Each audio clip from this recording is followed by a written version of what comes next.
Bonjour Mireille. Bonjour Claude. Bah dis donc, t'as pas l'air bien en forme, t'as eu un problème? Hier, tu sais, j'étais à ma séance de théâtre et puis j'ai voulu parler un petit peu comme ça de politique avec Emmanuel Macron.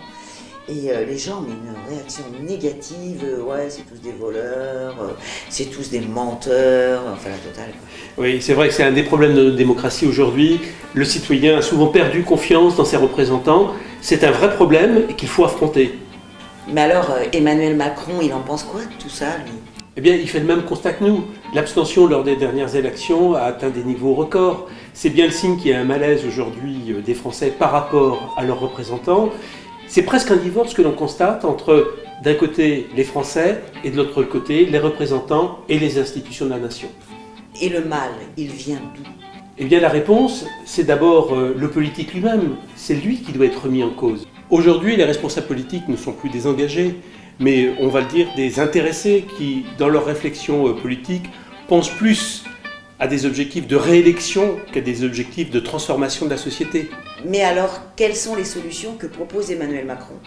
Certaines sont déjà en place. Par exemple, dès à partir de cette année, les mandats de députés ou de sénateurs ne pourront plus être cumulés avec celui de maire ou président d'une communauté d'agglomération. Donc, fini, monsieur le député maire. Ça, c'est un premier sujet, mais qui ne suffit pas. Et Emmanuel Macron, ce qu'il propose, c'est aussi de limiter les mandats dans la durée. Cette mesure encouragera les politiques élus à prendre des décisions courageuses et non pas seulement des décisions qui sont liées à leur future réélection. C'est tout. Non Mireille, ce qu'il faut surtout, c'est de permettre l'arrivée de nouveaux talents sur la scène politique. Aujourd'hui, 88% des Français considèrent que le renouvellement de la classe politique n'est pas suffisant. Et lorsqu'ils partent, ils sont remplacés par leurs collaborateurs ou par les permanents des partis qui sont eux aussi des politiques professionnels. Mais alors, quel projet? Eh bien, Emmanuel Macron propose de mettre en place un dispositif qui accompagne les élus qui seraient en fin de mandat de façon à les reconvertir dans le privé, parce que aujourd'hui, un élu qui quitte son poste après 5-10 ans d'un même mandat, il a besoin d'être accompagné dans son parcours professionnel, parce que la vie, elle ne se termine pas avec les mandats. Enfin, les dernières affaires montrent bien qu'il y a un sacré problème dans l'intégrité de ces gens-là, dans leur honnêteté, etc. Tu as raison, on a vu des exemples un peu douloureux qui ont participé au désamour des Français par rapport à leur politique. Alors, aujourd'hui, Emmanuel Macron, il a des engagements fermes sur le sujet. L'absence d'inscription au casier judiciaire sera une condition indispensable pour rentrer dans le gouvernement, mais c'est aussi une condition indispensable pour devenir l'un des candidats en marche pour les prochaines élections législatives. Et pour les fameux attachés parlementaires? Là, je crois que tu fais référence à une affaire récente. Pour les candidats en marche, ce sera simple et automatique. Interdiction pour les élus en marche d'avoir comme salarié d'attaché parlementaire un membre de leur famille. Est-ce qu'il n'y a pas non plus un problème de représentativité des élus? Tu as raison, et c'est pourquoi Emmanuel Macron souhaite introduire plus de proportionnel, parce qu'aujourd'hui, il considère qu'un certain nombre de Français sont insuffisamment représentés à l'Assemblée nationale.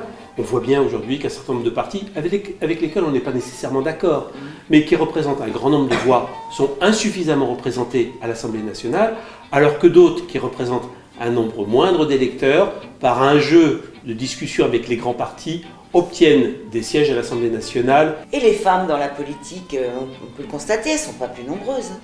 Alors, tu as raison, mais à En Marche, on a trouvé des solutions très claires. Donc, c'est la parité à tous les niveaux, la parité des délégués nationaux, parité des instances d'investiture, parité des cadres territoriaux, c'est important, et puis l'essentiel, c'est la parité dans les candidats aux futures élections législatives. Donc la parité à En Marche, elle est réelle, elle est assumée.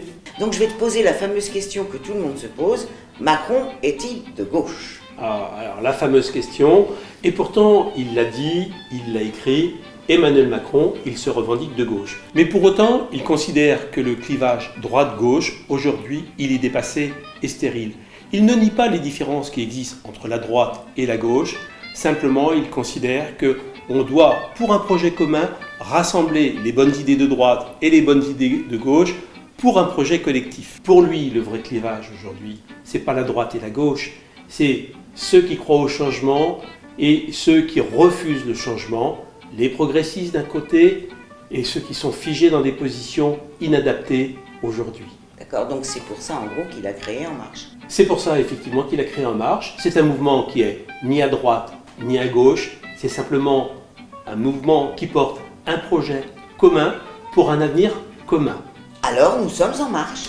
Nous sommes En Marche et on n'oublie pas, il faut en parler à ses amis, à sa famille, à ses collègues, à qui on veut, mais il faut faire avancer le projet En Marche. Les élections présidentielles, c'est bientôt.